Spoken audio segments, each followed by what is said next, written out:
Bismillahirrahmanirrahim. Assalamualaikum warahmatullahi wabarakatuh. Waalaikumsalam. Waalaikumsalam warahmatullahi wabarakatuh. Suara saya jelas terdengar ya? Jelas, Jelas Ustaz. banget Pak Ustaz. Ya. Alhamdulillah. Alhamdulillahirabbil alamin. Salatan wassalaman ala Rasulillah wa ala alihi wa sahbihi ajma'in. Asyhadu an la ilaha illallah wahdahu la syarikalah wa asyhadu anna Muhammadan abduhu wa rasuluhu alladzi la nabiyya ba'dah. Allahumma anfa'na bima 'allamtana wa 'allimna ma yanfa'una wa zidna ilma. Rabbana zidna ilma warzuqna fahma. Bapak-bapak, ibu-ibu, ikhwatal iman rahimakumullah. Alhamdulillah kita bersyukur pada Allah. Sore hari ini insya Allah kita akan melanjutkan kajian kita Tadabbur Al-Quran, ya, mulai dari surat Al-Fatihah, dan kemudian insya Allah kita akan lanjutkan dengan membahas surat-surat di Juz Amma. Di Juz Amma. Pada pertemuan sebelumnya kita sudah membahas surat Al-Fatihah sampai ayat yang kedua. Insya Allah sore hari ini kita akan lanjut membahas ayat yang ketiga. Nah, mudah-mudahan dengan kita mentadaburi surat Al-Fatihah ini, ya, makin menambah kehusyuan kita dalam melaksanakan sholat, memperbaiki kualitas sholat kita, sehingga sholat kita benar-benar berfungsi, bukan hanya menggugurkan kewajiban, tapi juga berfungsi sebagaimana dalam Al-Quran disebutkan inna sholata tanha anil fahsya'i wal munkar. Sesungguhnya sholat itu dapat mencegah perbuatan keji dan munkar. Jadi sholatnya itu punya fungsi, punya taksir, kalau bahasa Arabnya itu punya bekas, ya, dari sholatnya itu. Ya, bukan hanya sekedar menggugurkan kewajiban. Nah, ibu-ibu, bapak-bapak, ikhwatal iman rahimahullah, sore ini kita akan bahas ayat yang ketiga. Ya, ayat yang ketiga, ya, ayat pertama kan Bismillahirrahmanirrahim. Ya. Alhamdulillahirabbil alamin. Kemudian ayat yang ketiga Ar-Rahmanir-Rahim. Ya, jadi kembali membahas Ar-Rahman dan Ar-Rahim. Yang sesungguhnya Ar-Rahman dan Ar-Rahim ini sudah kita bahas ketika kita menjelaskan tentang basmalah. Ya, saat kita bahas tentang basmalah, kita bahas bahwasanya di antara nama Allah adalah Ar-Rahman dan Ar-Rahim. Ya. Apa beda Ar-Rahman dan Ar-Rahim? Masih ingat nggak bedanya apa? Kalau kita pernah belajar bahasa Arab, ya kita udah belajar bahasa Arab ya. Dalam pelajaran bahasa Arab kita itu ada isim yang belakangnya anu kan ya. Ingat ya. Contohnya jauh anu begitu ya. Jauh anu artinya apa, Bapak Ibu? Lapar. Lapar ya. Kemudian apalagi atsyanu ya, atsyanu. Haus. Atsyanu artinya haus ya. Ghadbanu ya. Ghadbanu artinya Marah. marah ya. Ini isim yang belakangnya anu gitu. Ya, jauh anu itu asalnya jauh juun, asalnya juun. Juun itu artinya lapar ya. Kalau dia ditambah anu menunjukkan lebih lapar. Jadi ju' lapar, jauh anu lebih lapar. Atosyanu itu asalnya atosyun atau atishun, artinya haus. Kalau atsyanu lebih haus. Ghadbanu asalnya ghadibun. Ghadibun artinya marah. Ya, kalau ghadbanu itu lebih marah. Jadi tambahan anu ini menunjukkan lebih. Ya. Demikian juga dalam Ar-Rahman Ar-Rahim. Ya, ini kan kalau tanpa alif lam ya. Jadi apa? Jadi Rahmanu dan Rahimun, begitu ya. Nah, Rahman dan Rahim ini sebetulnya sama dari akar kata rahima yang artinya menyayangi. Jadi Rahman itu menyayangi, Rahim juga menyayangi. Tapi bedanya apa? Nah, tadi. Bedanya kalau tambahkan anu menunjukkan lebih. Jadi Ar-Rahman itu lebih sayang. dibandingkan dengan Ar-Rahim. Atau Ar-Rahman itu lebih besar sayangnya dibandingkan dengan Ar-Rahim.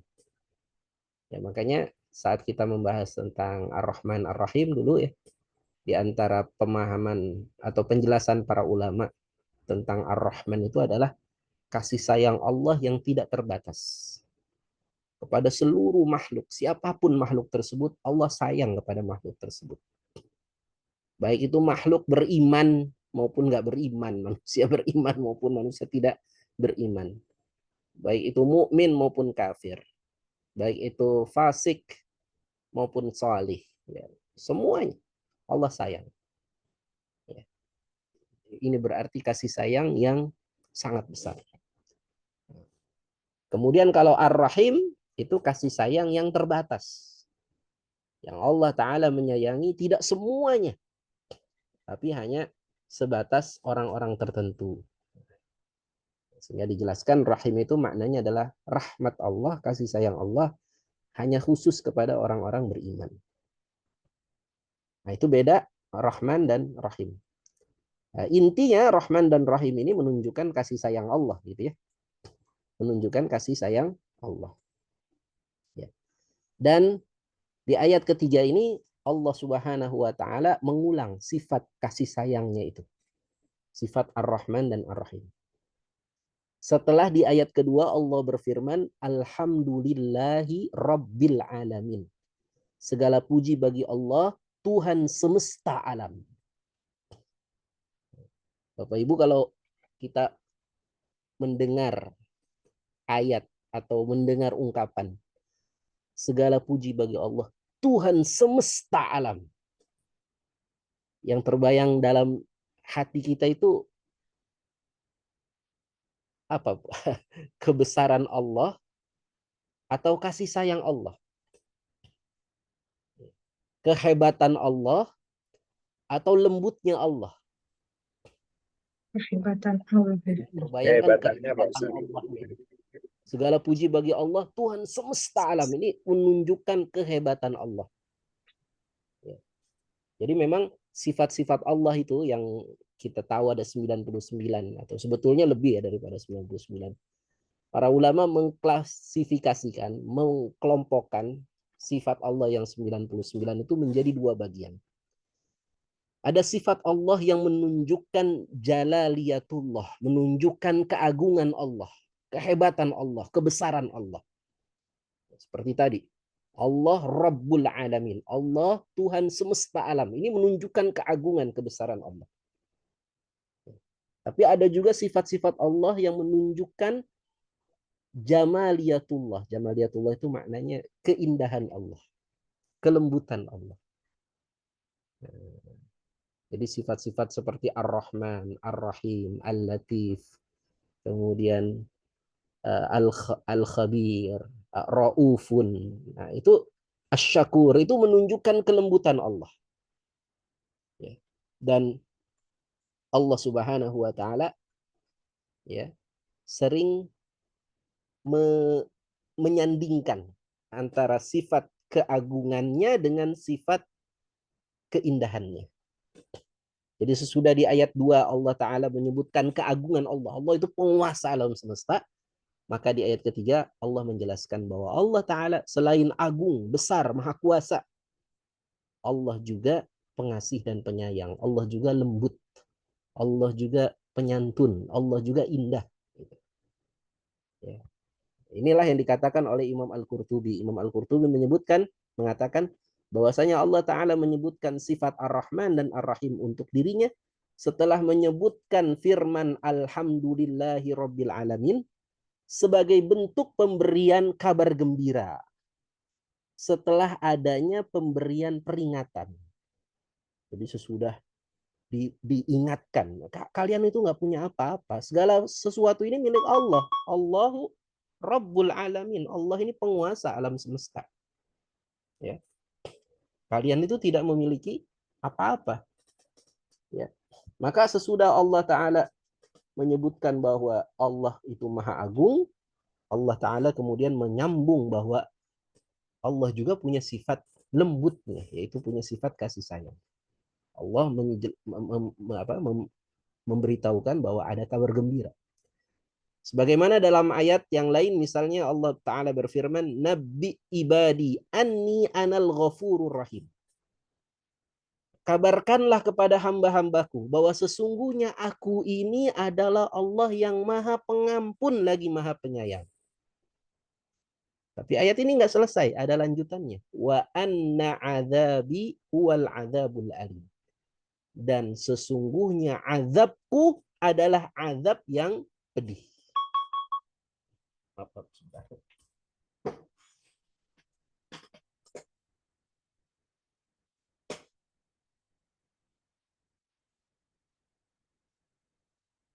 Jadi di sini bisa kita lihat ya bahwa orang beriman itu saat merenungi sifat-sifat Allah harus seimbang antara sifat Allah yang maha agung dengan sifat Allah yang lembut.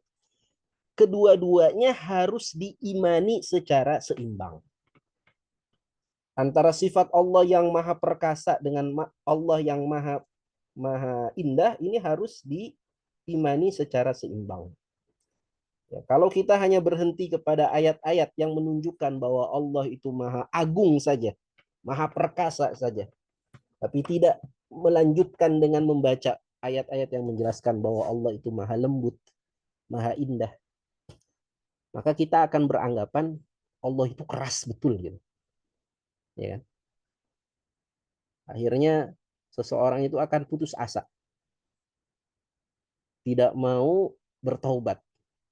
Kita ingat ya, ada kisah mengenai seorang pembunuh yang pernah membunuh 99 orang. Gitu kan? Lantas dia bertemu dengan seorang rahib. Dia bertanya, "Wahai rahib, saya ini sudah membunuh 99 orang. Apakah masih ada kemungkinan Tuhan mengampuni dosaku?" Nah, kata rahib tadi, enggak mungkin Tuhan mengampuni dosamu. Engkau itu sudah kebanyakan buat dosa. Nah, jadi rahib ini beranggapan bahwa Tuhan itu tidak memiliki sifat penyayang gitu. Akhirnya si pembunuh ini beranggapan ya sudah, Tuhan nggak mungkin mengampuni dosaku, ya saya sempurnakan saja dosaku dengan membunuh 100 orang. Dibunuhlah rahib tadi. Ya. Kemudian dia berjalan, dia bertemu lagi dengan seorang yang alim, seorang yang ahli ilmu. Dia bertanya, "Wahai orang alim, saya telah membunuh 100 orang. Apakah Tuhan masih menyediakan ampunan untukku?" Maka kata alim ini, "Wahai saudaraku, jika engkau berbuat dosa sebesar bumi dan lautan, niscaya Tuhan akan mendatangkan ampunan jauh lebih besar daripada itu. Engkau punya dosa sebesar bumi, Tuhan akan mendatangkan ampunan jauh lebih besar daripada bumi." Jadi alim ini meyakinkan bahwa masih ada harapan bagi orang-orang yang pernah melakukan kemaksiatan, melakukan dosa, untuk bertaubat kembali kepada Allah. Akhirnya si pembunuh ini akhirnya bertaubat. Ya, tapi alim ini memberikan syarat kan, kalau kamu memang sungguh-sungguh ingin bertaubat, ya pergilah kamu ke negeri orang-orang bertaubat.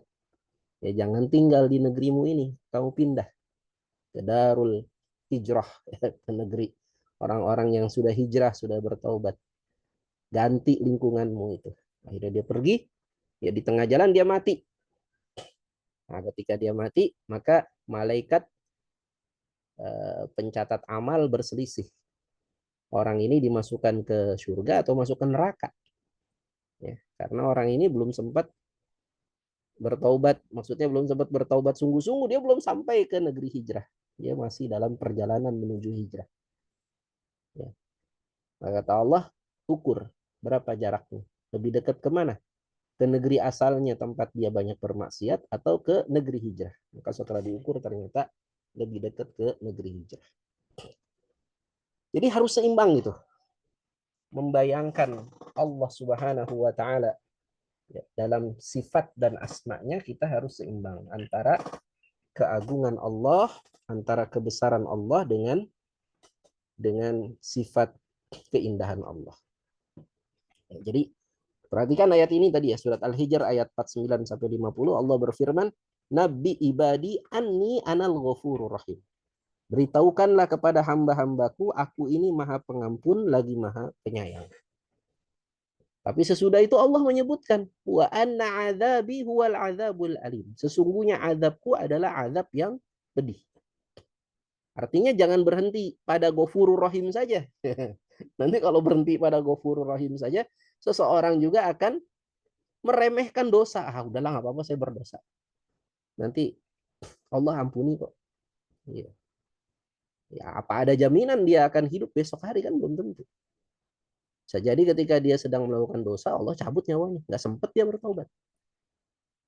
Kalau dia nggak sempat bertaubat, akhirnya berlakulah yang kedua gitu kan. Wa anna adzabi huwal adzabul alim. Azabku itu adalah azab yang pedih. Jadi demikian ya, kita mengimani nama-nama dan sifat-sifat Allah itu dengan seimbang. Bukan hanya sifat keagungannya, tapi juga sifat keindahan. Dan banyak lagi ayat yang seperti ini. Misalnya dalam surat Al-An'am ayat 165 Allah Ta'ala berfirman, wa huwallazi ja'alakum khalaifa fil ard. Dan dialah Allah yang menjadikan kalian sebagai penguasa-penguasa di muka bumi. Wa rafa'a ba'dakum fawqa ba'din darajat. Dan Allah Ta'ala meninggikan sebagian kalian di atas sebagian yang lain. Ya, ada yang kaya, ada yang miskin, ada yang pintar, ada yang bodoh. Ada yang jadi penguasa, ada yang jadi rakyat jelata. Ya. Allah angkat sebagian di atas sebagian yang lain. Ya. Tapi berbeda-beda status itu hakikatnya adalah ujian. Liyabluwakum, untuk Allah uji kalian. Fima atakum. Yang kaya diuji, yang miskin diuji. Yang berkuasa diuji, yang jadi rakyat juga diuji. Yang alim diuji dengan ilmunya, yang bodoh juga diuji. Ya. Dengan kesungguhannya belajar. Jadi masing-masing posisi adalah ujian. Inna rabbaka sari'ul iqab. Nah, lanjutannya, sesungguhnya Allah Ta'ala itu maha cepat hukumannya. Ya, tapi nggak berhenti di situ. Wa innahu laghafurur rahim. Dan sesungguhnya dia Allah Ta'ala juga maha pengampun lagi maha penyayang. Jadi seimbang tadi ya, antara sifat keagungan Allah dengan sifat kasih sayang Allah. Baik, ini penjelasan tentang ayat ke-3. Kita lanjut ya. Berikutnya ayat yang keempat. Ayat yang keempat, Allah Ta'ala kemudian menjelaskan lagi sifat keagungannya. Jadi sudah Rabbul Alamin tadi keagungan, Ar-Rahmanir Rahim keindahan. Maka ayat keempat keagungan lagi. Maliki Yaumiddin. Allah Ta'ala menunjukkan bahwa Allah adalah Malik. Ya. Jadi ada dua kata nih yang mirip. Ada Malik, ya. Ada Malik. Bentar. Maaf, waktu itu. Ya, ada dua kata ya. Ada Malik, ada Malik. Kalau Malik dengan ma yang panjang ya, Malik dan Malik.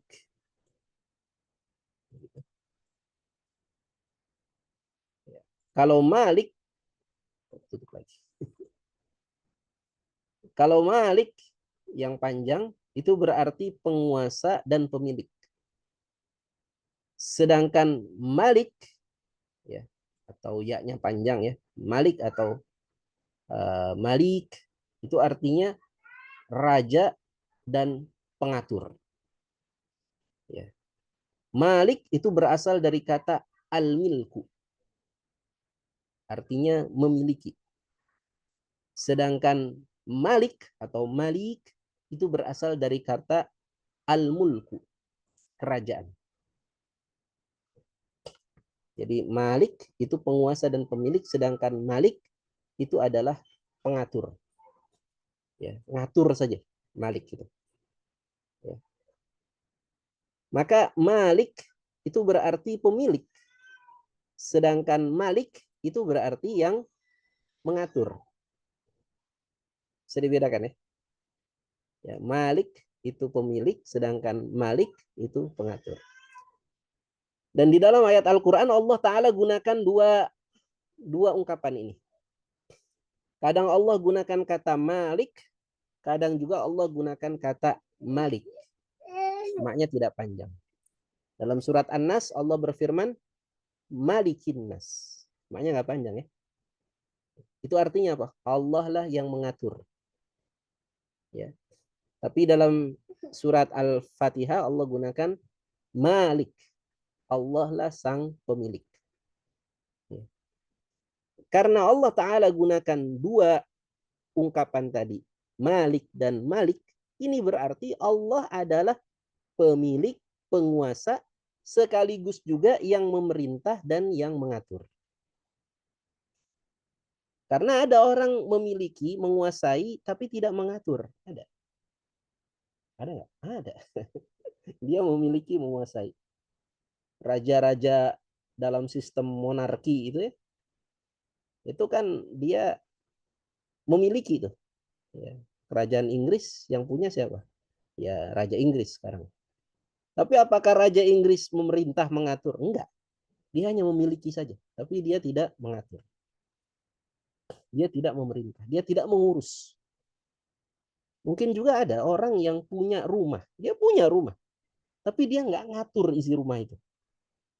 Ya, karena rumahnya dikontrakin. Gitu. Atau dia memiliki tapi yang ngatur istrinya. Nah, jadi dia hanya pemilik saja. Dia hanya penguasa rumah. Tapi bukan yang memerintah atau yang mengatur dalam rumah. Nah, Allah Ta'ala tidak begitu. Allah Ta'ala tidak hanya memiliki dan menguasai atau hanya mengatur saja. Bukan sebagai pemilik. Allah Ta'ala dua-duanya punya sifat itu. Punya sifat Malik dan punya sifat Malik. Allah Ta'ala adalah penguasa pemilik dan Allah Ta'ala juga pengatur. Ya, karenanya ada di antara orang-orang ateis itu yang beranggapan ya bahwa Allah itu seperti pembuat jam. Ini kata orang ateis ya. Salah. Allah itu seperti pembuat jam. Pembuat jam itu bagaimana? Dia bikin jam, setelah jam itu jadi, ya udah jam itu berputar dengan sendiri. Tanpa pengaturan dari pemilik dari apa? Dari pembuat jam. Tidak. Allah Ta'ala itu bukan pembuat jam. Allah Ta'ala itu menciptakan, kemudian dia memiliki, kemudian juga dia mengatur. Dia yang menggerakkan alam semesta ini. Dia yang mengatur kapan satu daun jatuh dari pohon. Kemudian jatuhnya di mana, di tanah seperti apa, berapa lama dia berada di tanah tersebut, kemudian berapa lama dia hancur menjadi kompos, kemudian berapa lama dia berubah menjadi tanah, dan seterusnya. Itu Allah atur. Jadi Allah pemilik dan juga pengatur.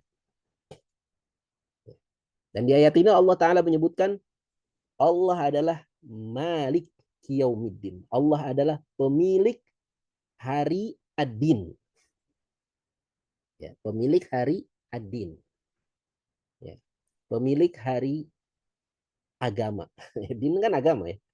Ya. Tapi makna din di sini adalah pembalasan, hari kiamat. Ya.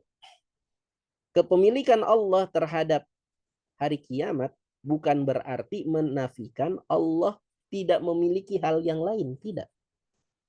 Bukan berarti karena Allah hanya memiliki karena Allah menyebut Allah memiliki hari kiamat, kemudian Allah tidak memiliki hari-hari yang lain misalnya. Allah tidak memiliki waktu-waktu yang lain. Enggak. Karena ayat keempat ini berada setelah ayat kedua. Yang di ayat kedua Allah Ta'ala menegaskan dia adalah Rabbul Alamin, pemilik segala sesuatu. Ya, jadi bukan hanya pemilik hari kiamat, tapi juga seluruh hari, seluruh waktu, seluruh tempat, ya, ruang dan waktu itu seluruhnya berada dalam kepemilikan Allah Rabbul Izzati. Ya. Jadi di ayat 4 ini Allah menegaskan bahwa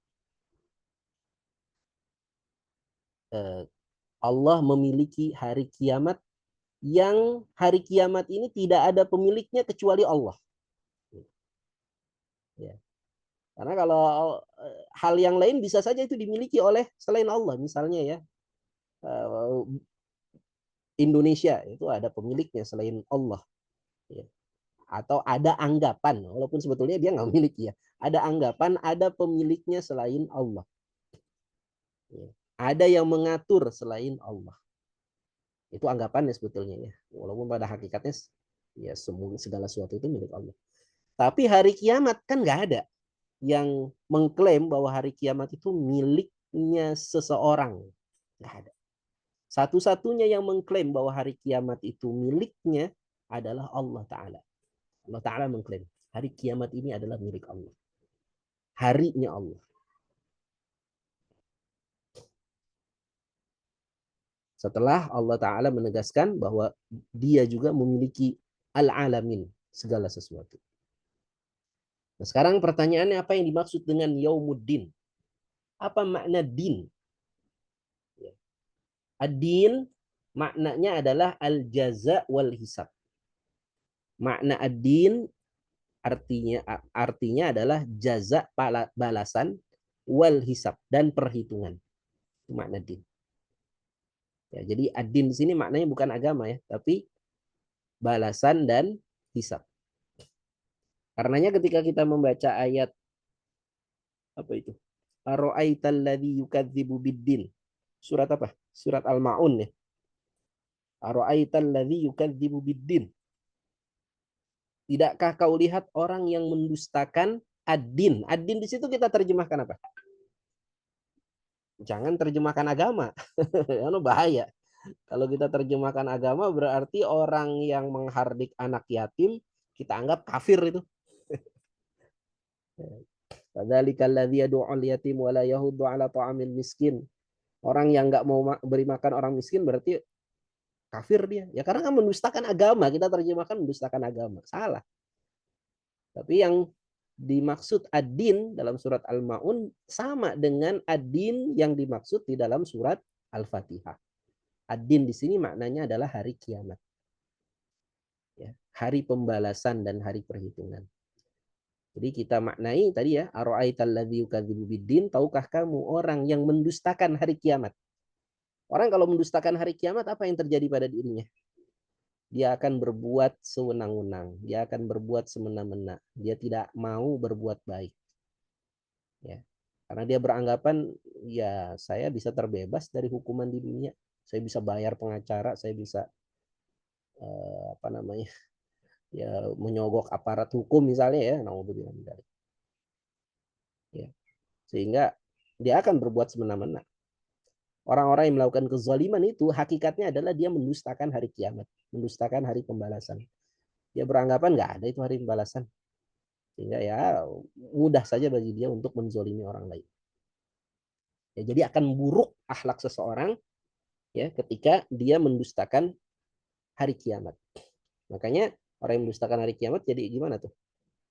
Padzalikal ladzi yad'ul yatim wa la yahuddu 'ala ta'amil miskin fawailul lil musallin. Nah, dia akan menghardik anak yatim, dia nggak mau bantu orang miskin, dia nggak mau sholat karena dia tidak yakin dengan hari kiamat. Ya, jadi makna ad-din di sini adalah al-jaza wal hisab. Ya. Sebagaimana Allah berfirman, yauma idzi yuwaffihimullahu dinahumul haq.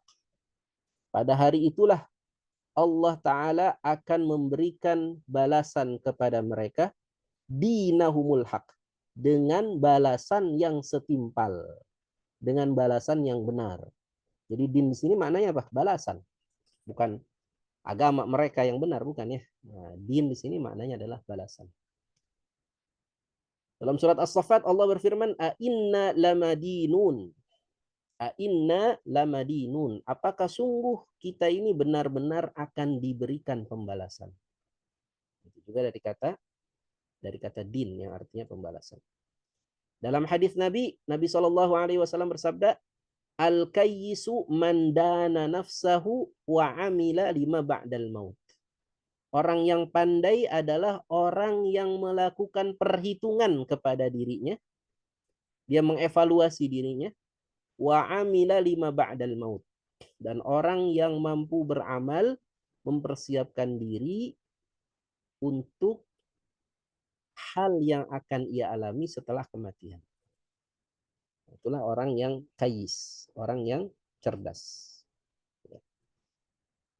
Jadi din maknanya apa tadi? Balasan dan perhitungan. Kemudian makna Malik Yaumiddin juga adalah sebagaimana yang dikatakan oleh Imam Ad-Dhahhak. Ini muridnya sahabat Abdullah bin Abbas. Wa qala Ad-Dhahhak an Ibni Abbas Malik Yaumiddin yaqulu. Ya. Dari Abdullah bin Abbas bahwasanya makna dari Malik Yaumiddin adalah la yamliku ahadun ma'ahu fi dzalikal yauma hukman. Tidak ada seorang pun bersamanya yang memiliki kekuasaan pada saat itu.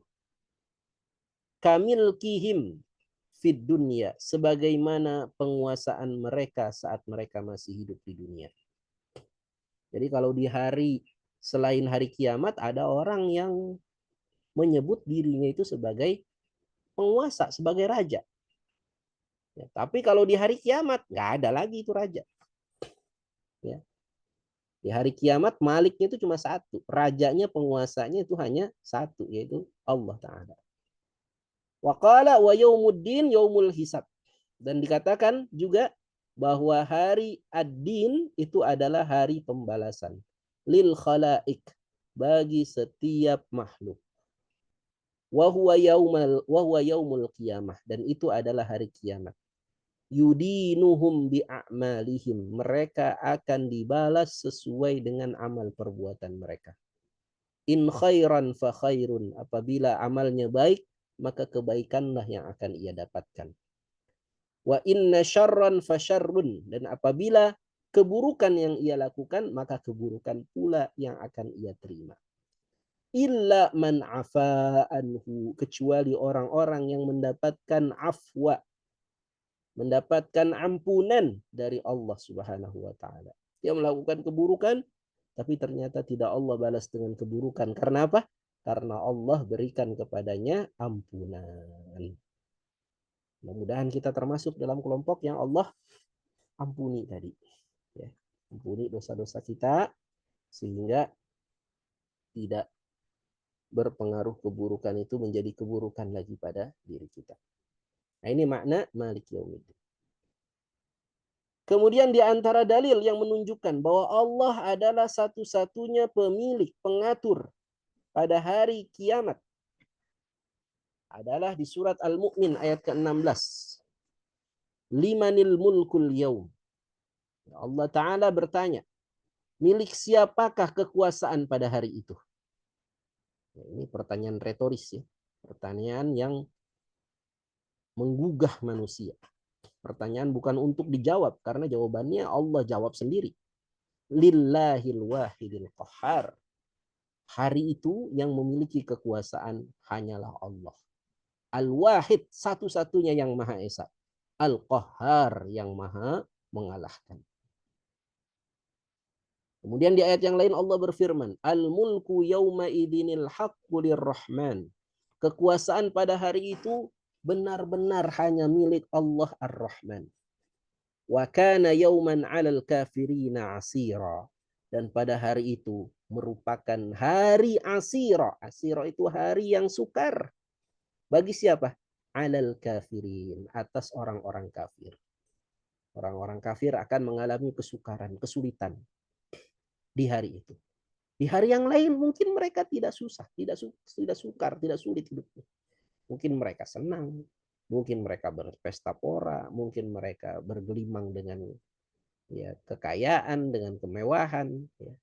Tapi di hari itu orang-orang kafir menjadi asiro, menjadi orang-orang yang susah hidupnya. Kemudian ayat yang lain Allah Ta'ala berfirman, akhna'u, bukan ayat ini, hadis Nabi Sallallahu Alaihi Wasallam. Akhna usmin indallahi rajulun tusamma bimalikil amlak. Sesungguhnya nama yang paling rendah di sisi Allah adalah nama atau sebutan orang yang menamakan dirinya Malikil Amlak, raja di raja. Wala malikin wala malika illallah. Padahal tidak ada raja selain Allah. Jadi Allah nggak suka tuh. Ada orang yang menyebut dirinya Malikul Amlak. Ya, raja di raja. Ya, raja dari segala macam raja. Penguasa di atas segala macam penguasa. Ini berlebihan ya. Padahal pada hari kiamat tidak ada raja selain Allah Subhanahu wa taala. Dialah raja penguasa yang sejati. Dialah penguasa yang satu-satunya. Kemudian di dalam satu hadis Nabi Shallallahu alaihi wasallam menjelaskan tentang apa yang terjadi di hari kiamat. Yaqbidullahul arda. Pada hari kiamat Allah taala akan menggenggam bumi. Wa yatwis samaa biyaminih. Dan Allah taala kemudian melipat langit dengan tangan kanannya. Thumma yaqul, lalu Allah taala berfirman, Anal Malik, aku adalah sang raja. Aina mulukul ard. Di mana itu raja-raja bumi? Ainal jabbarun. Di mana itu orang-orang yang diktator? Ainal mutakabbirun.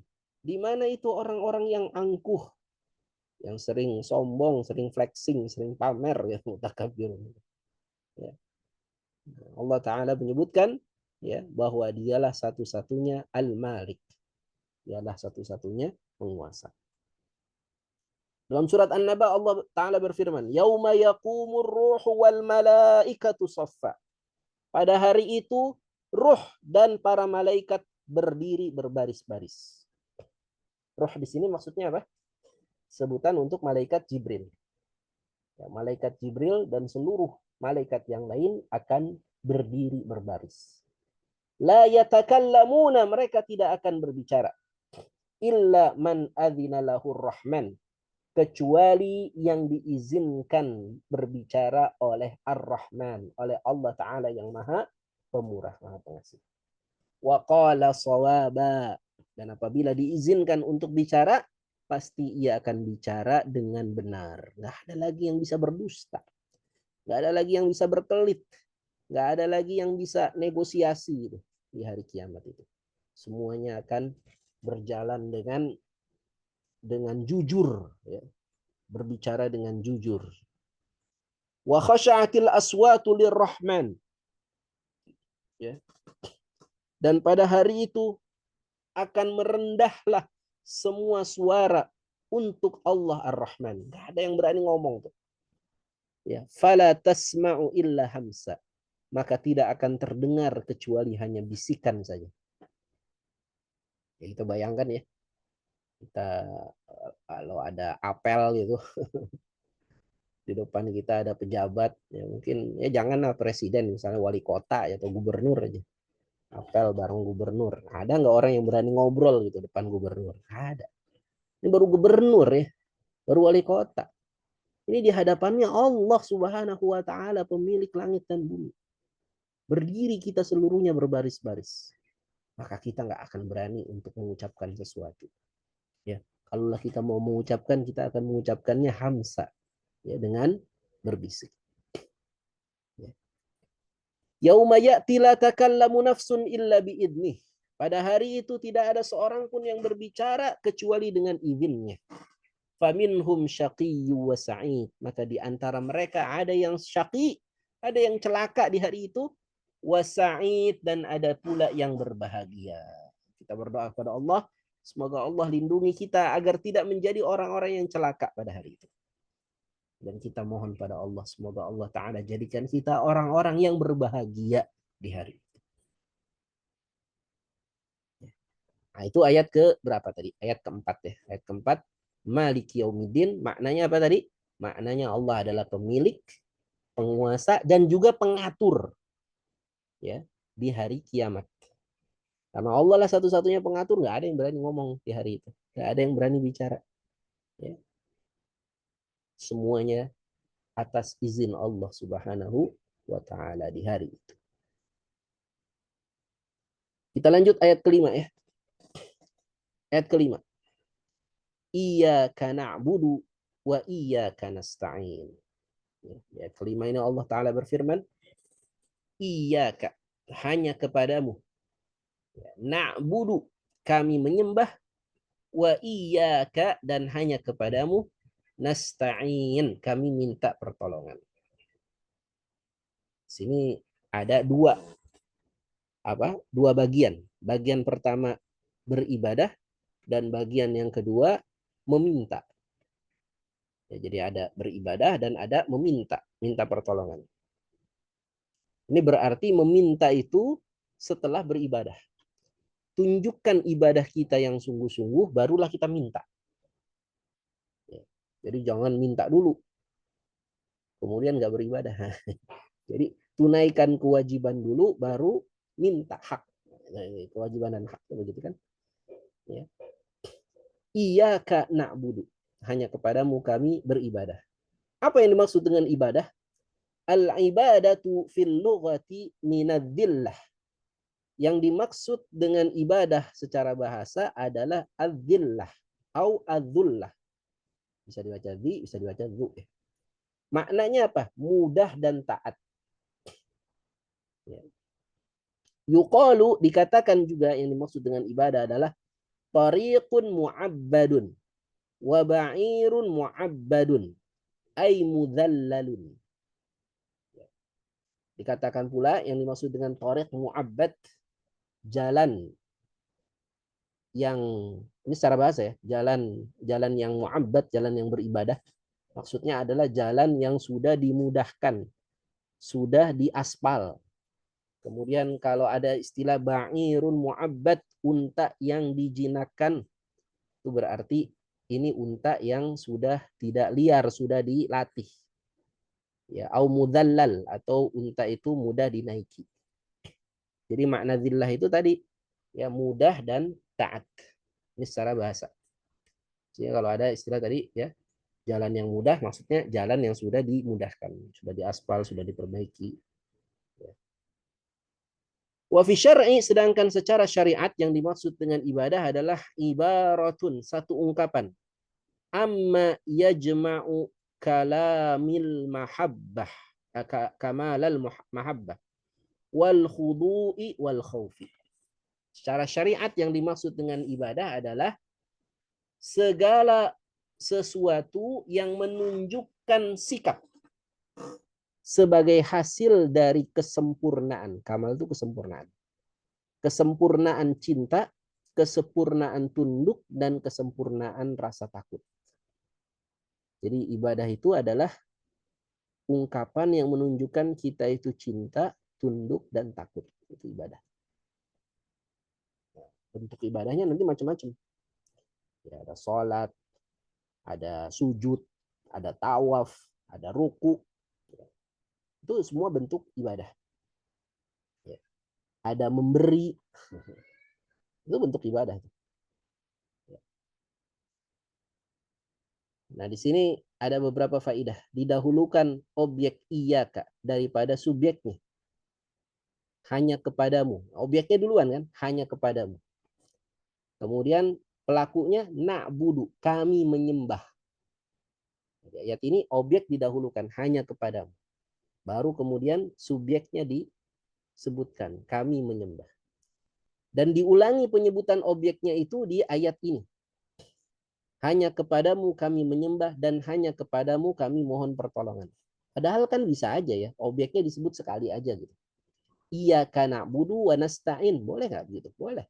Hanya kepadamu kami menyembah dan minta pertolongan. Kan udah jelas juga seperti itu. Tapi ternyata diulang objeknya. Hanya kepadamu kami menyembah dan hanya kepadamu kami mohon pertolongan. Menunjukkan apa? Menunjukkan perhatian dan pembatasan kepada objek. Bahwa ibadah kita, mohon pertolongan kita hanya kepadamu, hanya kepada Allah. Saking pentingnya itu sampai diulang. Maka maknanya adalah kami tidak beribadah kecuali hanya kepadamu. Dan kami tidak bertawakal, ini salah bukan kamu ya, kami. Kami tidak bertawakal, ya, menggantungkan urusan kami kecuali hanya kepadamu. Ya. Untuk tawakal tadi nasta'in, minta pertolongan. Ibadah dan tawakal ini adalah puncak ketaatan seorang hamba kepada Allah. Ya. Jadi hamba yang taat ditunjukkan dari semangatnya dia beribadah, bahkan dia merasakan lezatnya beribadah, merasakan butuh sekali dalam beribadah. Dan yang kedua, ya, ditunjukkan dengan tawakalnya yang besar hanya kepada Allah. Dia minta hanya kepada Allah. Apapun itu. Bahkan hal-hal yang kecil dia minta kepada Allah. Itu Imam Hasan Al-Basri itu. Kalau pengen garam kan dia yang pertama kali dia lakukan apa? Dia doa dulu, minta dulu pada Allah. Ya Allah, saya minta garam. Jadi tawakal betul kepada Allah. Sesudah doa, ya Allah saya minta garam. Sudah itu baru dia keluar dari rumahnya menuju warung untuk beli garam. Jadi yang pertama dia doa dulu, minta dulu pada Allah. Baru ikhtiar. Nah kadang kita terbalik ya. Kita bertawakal lebih kepada usaha kita sehingga kita lupa berdoa. Ya, kita lupa minta kepada Allah. Ya, pengen sesuatu, ya udah kita usaha dulu yang kita kejar. Ya. Kita lupa minta kepada Allah, padahal 17 kali dalam sehari kita berkata kepada Allah, iyyaka na'budu wa iyyaka nasta'in, hanya kepadamu kami minta pertolongan. Maka sebagian ulama salaf berkata surat Al-Fatihah adalah rahasia Al-Quran. Sedangkan rahasianya Al-Fatihah, jantungnya Al-Fatihah adalah ayat iyyaka na'budu wa iyyaka nasta'in. Ini jantungnya surat Al-Fatihah. Kemudian iyyaka na'budu juga adalah pernyataan berlepas diri dari kemusyrikan. Kita nggak akan menyembah kecuali hanya kepada Allah. Kita nggak akan melakukan kesyirikan. Nggak akan kita menyembah kepada selain Allah. Sedangkan iyyaka nasta'in adalah pernyataan berlepas diri dari segala macam daya dan upaya, seraya hanya berserah diri kepada Allah. Ini yang kadang orang suka lupa. Ya, dia menggantungkan harapannya tidak kepada Allah, tapi kepada makhluk, kepada suami, kepada istri, kepada perusahaan, kepada customer. Ini bahaya ya. Jadi gantungan harapan pertama kali kepada Allah. Kita berharap mutlak kepada Allah. Ya. Kita mintalah kepada Allah. Pernyataan hanya beribadah pada Allah dan hanya bertawakal pada Allah, ini banyak pula disebutkan di ayat-ayat lain. Ayat yang semakna dengan iyyaka na'budu wa iyyaka nasta'in, misalnya dalam surat Hud ayat 123. Fa'buduhu wa tawakkal alaih. Maka beribadahlah kepada Allah dan bertawakallah kepadanya. Qul huwar rahmanu bihi wa alaihi tawakkalna. Katakanlah dialah Ar-Rahman, Allah yang Maha Penyayang. Kami beriman padanya dan kami bertawakal hanya kepadanya. Rabbul masyriqi wal maghrib la ilaha illahu. Dialah Tuhan timur dan barat. Tidak ada Tuhan kecuali hanya Dia. Kita hanya beribadah kepadanya. Fattakhidhu wakila. Maka jadikanlah dia sebagai wakil. Wakil itu pihak yang kita tawakal kepadanya. Sebagai pelindung kita. Terakhir ya, saya ingin bacakan satu hadis. Ya. Riwayat Imam Muslim dari sahabat Abu Hurairah radhiyallahu anhu. Ini hadis qudsi. Yaqulullahu ta'ala, Allah Ta'ala berfirman, qasamtus salata, aku bagi salat itu menjadi dua bagian. Baini wa baina abdi, antara diriku dan antara hambaku. Salat, maksud salat di sini surat Al-Fatihah. Ya, aku bagi as-salah surat Al-Fatihah itu menjadi dua bagian antara diriku kata Allah dengan hambaku. Fanisfuha li wa nisfuha li abdi. Maka setengahnya adalah untukku dan setengahnya lagi adalah untuk hambaku. Wali abdi, dan bagi hambaku adalah ma sa'ala, sesuai dengan apa yang ia minta. Idza qala al-'abdu, apabila seorang hamba berkata, alhamdulillahi rabbil alamin, segala puji bagi Allah Tuhan semesta alam. Qala Allah Ta'ala, maka Allah berfirman, hamidani abdi, hambaku telah memujiku. Wa idza qala ar-Rahmanir Rahim, qala Allah Ta'ala, apabila hambaku berkata Ar-Rahmanir Rahim, maka Allah berfirman, Athna alayya abdi, hambaku telah menyanjungku. Fa idza qala Malik Yaumiddin, maka apabila hambaku berkata Malik Yaumiddin, qala Allahu majjanani abdi. Ya. Maka Allah berfirman, sesungguhnya hambaku telah mengagungkanku. Wa idza qala iyyaka na'budu wa iyyaka nasta'in, dan apabila hambaku berkata iyyaka na'budu wa iyyaka nasta'in, qala, maka Allah berfirman, hadza baini wa baina 'abdi wa li 'abdi ma sa'ala. Ayat iyyaka na'budu wa iyyaka nasta'in ini adalah pemisahnya, pemecahnya. Ini adalah antaraku dan hambaku. Maka bagi hambaku apa yang ia minta. Ya, ketika dia minta pertolongan hanya kepada Allah. فَإِذَا قَالَ اهْدِنَا الصِّرَاطَ الْمُسْتَقِيمَ صِرَاطَ الَّذِينَ أَنْعَمْتَ عَلَيْهِمْ غَيْرِ الْمَغْضُوبِ عَلَيْهِمْ وَلَا الضَّالِّينَ, maka apabila dia berkata, tunjukkan kepada kami jalan yang lurus, jalan orang-orang yang kau beri nikmat atasnya, bukan orang yang kau murkai, dan bukan pula orang yang tersesat, maka Allah berfirman, hadza li 'abdi wa li 'abdi ma sa'ala. Ini adalah untuk hambaku dan untuk hambaku sesuai dengan apa yang dia minta. Jadi as-salah atau surat Al-Fatihah itu ada dua bagian. Bagian pertama adalah sanjungan pujian kepada Allah, mulai dari Alhamdulillah atau mulai dari Bismillahirrahmanirrahim sampai Maliki Yaumiddin. Kemudian bagian kedua adalah permohonan hamba kepada Allah, mulai dari Iyyaka na'budu wa iyyaka nasta'in sampai ghairil maghdubi 'alaihim waladdallin. Nah, ini kalau kita renungkan luar biasa. Saat kita sholat, kita renungkan bahwa diri kita sedang memuji Allah, menyanjung Allah. Lantas kita minta kepada Allah. Ya, dan kita berdoa, ihdina, tunjukkan kepada kami. Sebut kami itu bukan hanya diri kita, tapi kami ya saya, istri saya, keluarga saya, suami saya, anak-anak saya, keturunan saya. Ihdina itu ikutkan itu dalam doa kita.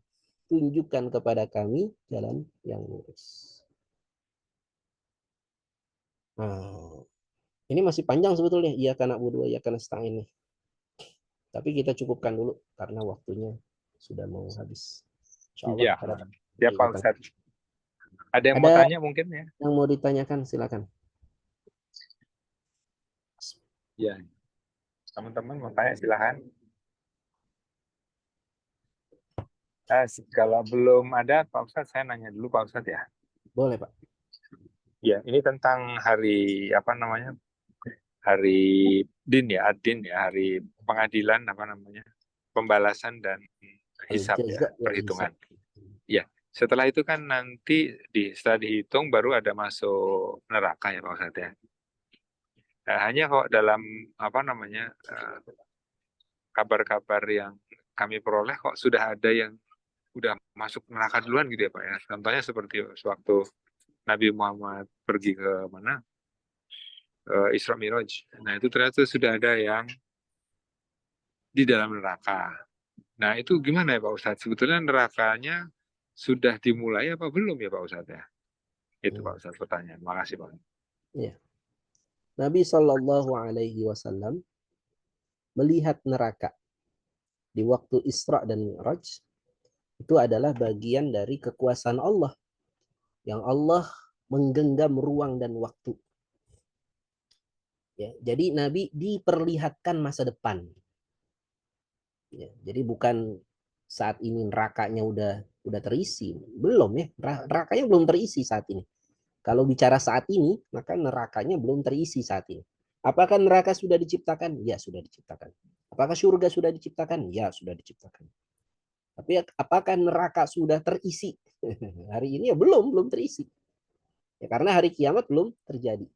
Kok Nabi bisa lihat apa yang terjadi di hari di dalam neraka, dalam surga? Nabi saksikan itu. Nah, itu kekuasaan Allah yang Allah menggenggam ruang dan waktu. Ya. Jadi Nabi diperlihatkan melihat masa depan.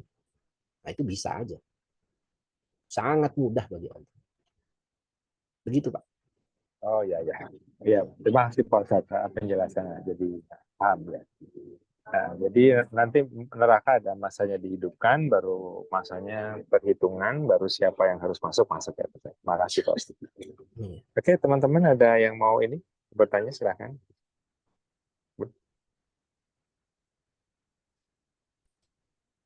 Jadi di surat Al-Fatihah ini kita ditekankan betul keyakinan akan hari kiamat. Sesudah keyakinan kita kepada Allah.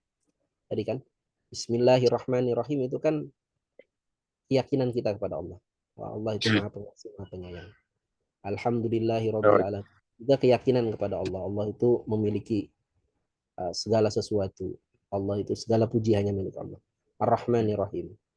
Ya, jadi sesudah kita yakin dengan Allah, Allah yang menciptakan segala sesuatu, Allah pencipta dan seterusnya, ya, baru kemudian Allah Ta'ala menyebutkan Maliki Yaumiddin. Ada keyakinan akan adanya hari kiamat. Dan pemilik hari kiamat itu adalah Allah. Jadi dua hal ini penting dalam keimanan. Iman kepada Allah dan iman kepada hari akhir. Ini dua hal yang paling penting. Dari 6 rukun iman itu, dua ini yang paling penting sebetulnya. Iman pada Allah dan iman kepada hari akhir. Ya, kalau dua ini benar, keimanan kita kepada Allah benar, keimanan kita kepada hari akhir itu benar, ini akan mengubah ya kehidupan kita. Ya. Orang yang tadinya tidak semangat beribadah gitu, jadi semangat beribadah. Kalau dia punya keyakinan yang benar akan adanya hari akhir. Sebagaimana yang dikatakan oleh Amr bin As. Amr bin As radhiyallahu anhu itu pernah ditanya oleh murid-muridnya, wahai Amr bin As, jelaskan kepada kami seperti apa neraka jahim itu. Ini kan iman hari akhir ya. Penjelasan mengenai neraka jahim itu. Masuk bab iman pada hari akhir. Maka kata Amr bin As, andaikan seseorang itu tahu mengenai hakikat neraka jahim, pastilah orang itu akan berdoa kepada Allah sampai habis suaranya. Dan dia akan sholat, ruku dan sujud sampai patah punggungnya. Jadi keimanan kepada hari akhir itu menjadikan seseorang itu akan bersemangat dalam beribadah. Makin besar keimanannya kepada hari akhir, makin besar pula semangatnya dalam beribadah. Beribadah dalam arti yang luas. Beribadah bukan hanya di masjid, bukan hanya di atas sajadah, tapi beribadah dalam seluruh aktivitas kehidupan kita, dalam kebaikan. Itu semua kan bisa bernilai ibadah. Dan kita akan sungguh-sungguh betul gitu. Manfaatkan waktu, manfaatkan potensi, manfaatkan sumber daya yang Allah titipkan pada kita ya, untuk kebaikan, untuk beribadah kepada Allah. Kalau kita yakin betul akan adanya hari kiamat. Inilah yang dulu menjadi energi ya, yang meledakkan semangat para sahabat. Ya, para sahabat itu kan dulunya para penggembala, para pedagang biasa. Bukan siapa-siapa, orang yang nggak pernah dikenal dalam sejarah. Tapi ketika mereka beriman kepada Allah dan hari akhir, tiba-tiba mereka berubah jadi manusia baru gitu. Tiba-tiba mereka berubah menjadi orang-orang yang punya semangat luar biasa. Sampai ketika Rasulullah SAW wafat, mereka menyebar ke seluruh penjuru dunia. Ya, mereka menyebarkan Islam, mereka berdakwah, mereka berjihad, mereka membebaskan negeri-negeri yang berada dalam penindasan orang-orang zalim. Mereka bersemangat luar biasa. Karena apa? Karena iman pada hari akhir yang kuat dalam jiwa mereka. Mereka nggak sia-siakan sedetik pun dalam kehidupan mereka untuk hal-hal yang tidak bermanfaat untuk kehidupan akhirat mereka. Ini apa namanya? Efek dari iman pada hari akhir. Akan perhitungan betul. Saya lakukan ini ada manfaatnya nggak sih buat hari akhir? Kalau nggak ada, buat apa dikerjakan? Ya, ini kita kalau lagi kumpul-kumpul gitu ketemu sama teman, terus tiba-tiba kita ngomongin orang gitu. Ah, coba cek. Ini omongan ini bermanfaat atau tidak untuk hari akhir? Kalau nggak bermanfaat, udah tinggal. Saya melangkah ke tempat ini ada manfaatnya atau tidak untuk hari akhir saya? Kalau nggak ada, ya udah tinggal. Saya lakukan ini ada nggak manfaatnya untuk hari akhir saya? Kalau nggak ada, yang tinggal. Itu efek dari iman pada hari akhir itu. Luar biasa. Makanya harus senantiasa ada. Ya. Iman pada hari akhir itu dalam jiwa kita. Keyakinan bahwa Allah adalah Malik Yaumiddin. Allah adalah pemilik satu-satunya raja, penguasa di hari pembalasan. Baik, ada lagi Bapak Ibu?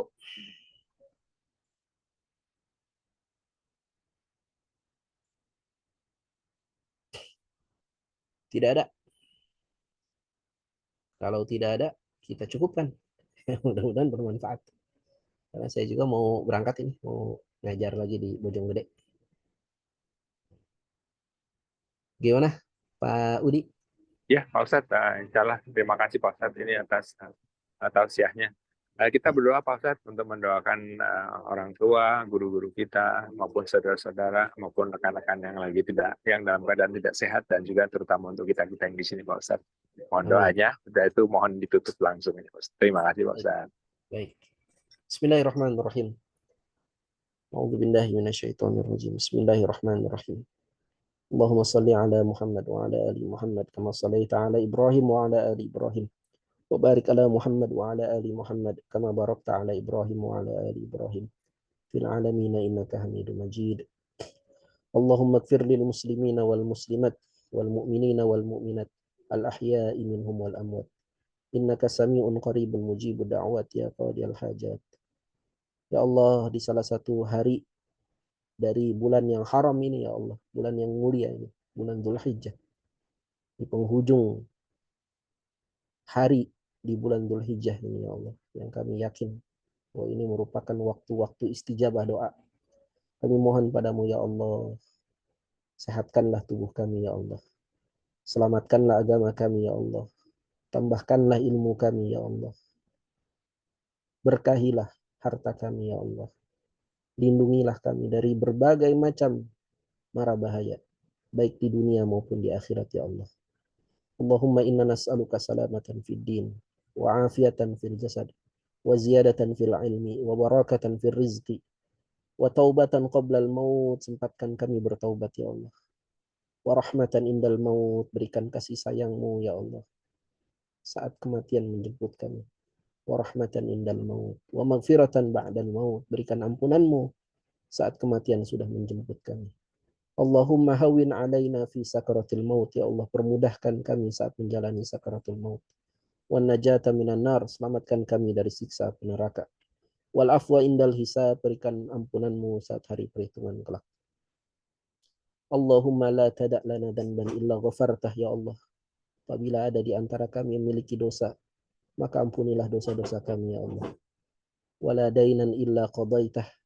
Apabila ada di antara kami yang memiliki hutang, maka berikan kemampuan kepada kami untuk melunaskan hutang-hutang itu ya Allah. Wala maridhan illa syafaitah. Apabila ada di antara kami yang sedang mengalami sakit, maka sembuhkanlah penyakit kami ya Allah. Wala hajatan min hawaijid dunya illa qadaitah. Apabila ada di antara kami yang memiliki kebutuhan-kebutuhan dunia yang bermanfaat bagi kami, maka izinkanlah kami untuk menggapai kebutuhan-kebutuhan itu ya Allah. Rabbana la tuzigh qulubana ba'da idh hadaitana wa hab lana min ladunka rahmah innaka antal wahhab. Ya Allah, janganlah kau gelincirkan hati kami setelah kau berikan hidayah kepada kami. Sesungguhnya engkaulah yang maha pemberi. Allahumma ya muqallibal qulub, tsabbit qulubana ala dinik. Allahumma ya musarrifal qulub, sarrif qulubana ala ta'atik. Ya Allah yang maha pembolak-balik hati, tetapkan hati kami pada agamamu. Ya Allah yang maha mengubah hati, condongkan hati kami untuk senantiasa taat padamu ya Allah. Rabbana hablana min azwajina wa dzurriyyatina qurrata a'yun waj'alna lil muttaqina imama. Ya Allah anugerahkan kepada kami keluarga kami yang menjadi penyejuk mata kami ya Allah. Penenang hati kami ya Allah di dunia maupun di akhirat ya Allah. Dan jadikanlah kami sebagai pemimpin bagi orang-orang yang bertakwa ya Allah. Rabbana atina fid dunya hasanah wa fil akhirati hasanah wa qina adzabannar. Subhana rabbika rabbil izzati amma yasifun wa salamun alal mursalin Walhamdulillahi rabbil alamin. Aqulu qawli hadza astaghfirullah li wa lakum innahu huwas samiul alim. Alhamdulillahi rabbil alamin. Kita tutup dengan baca doa kafaratul majlis. Subhanakallahumma wa bihamdika asyhadu an la Asyhadu ilaha an la ilaha illa La anta ilaha astaghfiruka wa atubu ilaik. Alhamdulillahi rabbil alamin. Assalamualaikum warahmatullahi wabarakatuh. Waalaikumsalam Pak. Waalaikumsalam warahmatullahi wabarakatuh. Terima Di kasih stop Ustaz. recordingnya Pak Ustadz. Stop recording Pak Ustadz. Saya Terima pamit ya, kasih. Bapak Ibu. Nah, Ya, jazakallah khair. barakallahu fiik. Baik.